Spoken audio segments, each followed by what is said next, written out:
اعلیٰ حضرت نے بھی اسے لکھا ہے فتاوی رضویہ میں کہ اللہ نے مقام قطبیت ولایت کبریٰ اس امت میں 3 ہستیوں کو عطا کیا۔ پہلی ہستی کا نام ہے حضرت امام حسن مجتبیٰ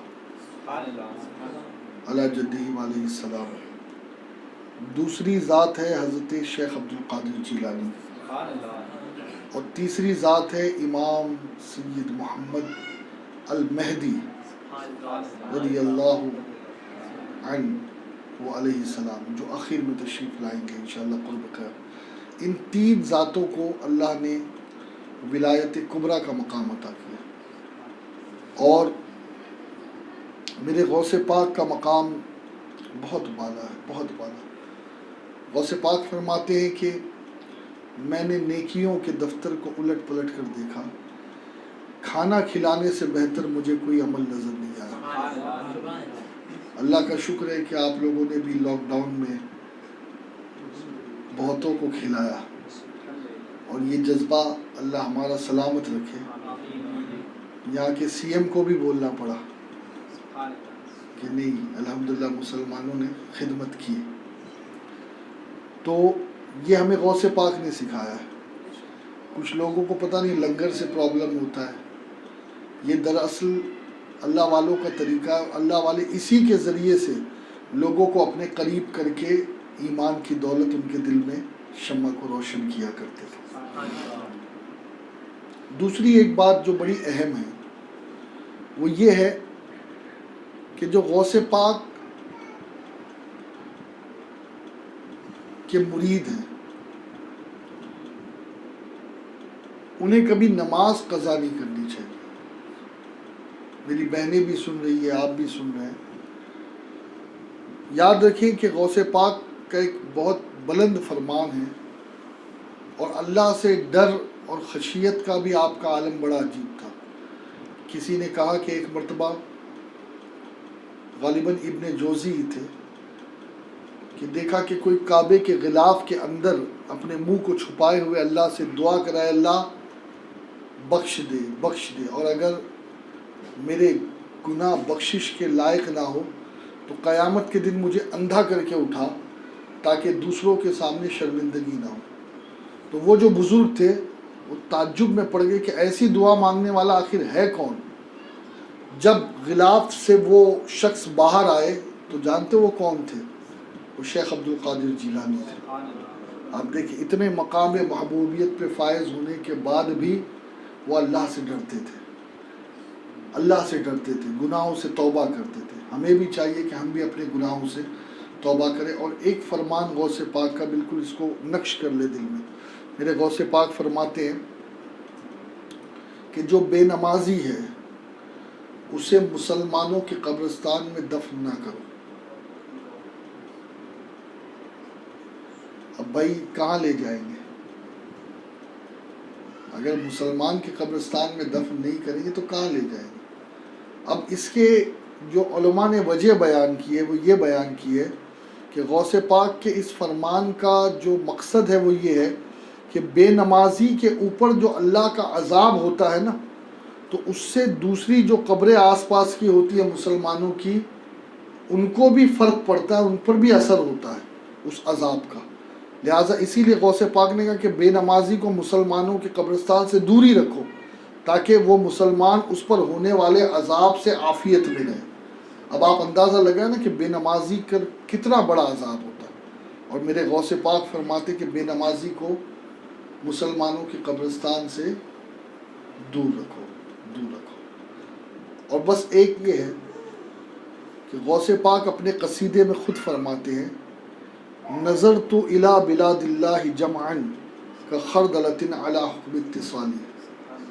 انشاءاللہ عنقریب حضور امیر سنی دعوت اسلامی نے مکمل قصیدہ بردہ شریف کا ایکسپلینیشن کیا ہے، وہ انشاءاللہ منظر عام پر آپ کے سامنے آئے گا، آپ اس کو سنیے گا۔ ابھی میں نے صرف ایک شعر پڑھا ہے۔ غوث پاک نے کیا فرمایا معلوم ہے؟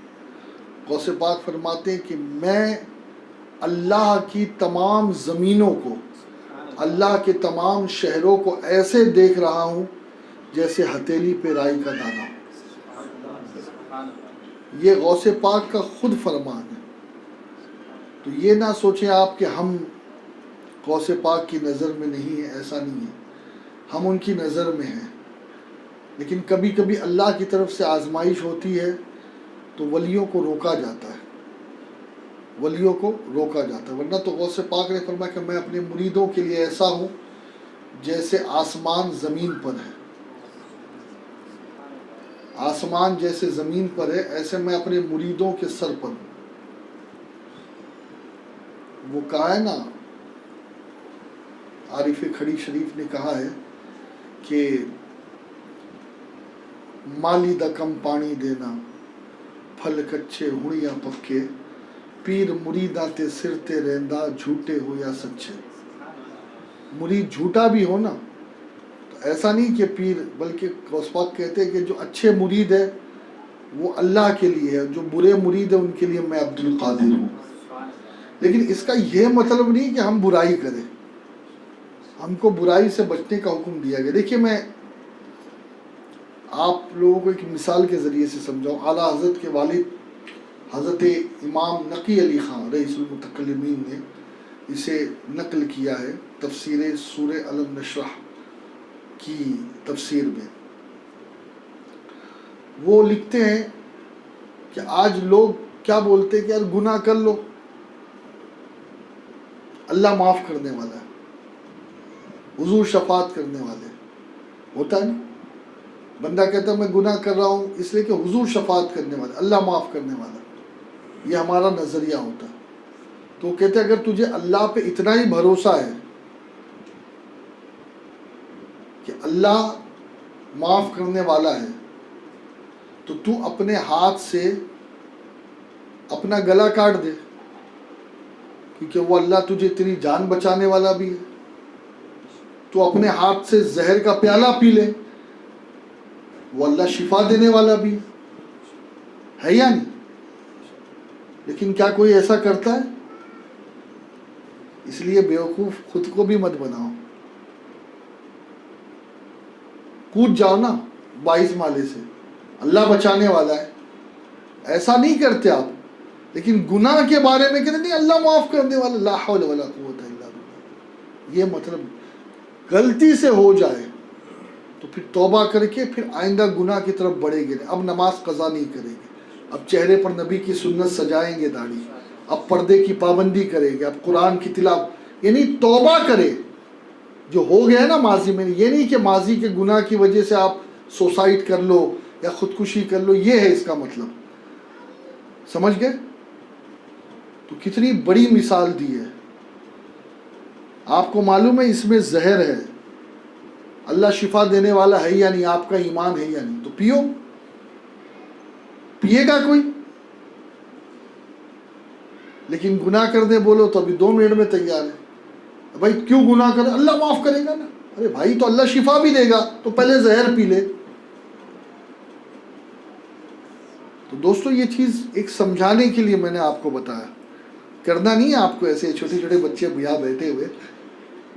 میں آپ کو سمجھا رہا ہوں کہ اللہ رحیم ہے، اس لیے گناہ کر رہے ہو تو اللہ شفا دینے والا ہے، جان بخشنے والا ہے، تو پھر خودکشی بھی کرو. وہ تو ہم نہیں کرتے. سمجھ ہے نا؟ تو اس لیے اپنے آپ کو کبھی بھی جو ہے وہ خطرے میں نہ ڈالے. اللہ تعالیٰ حضور غوث العظم دستگیر کے صدقے میں ہم سب کی بخشش فرمائے، مغفرت فرمائے.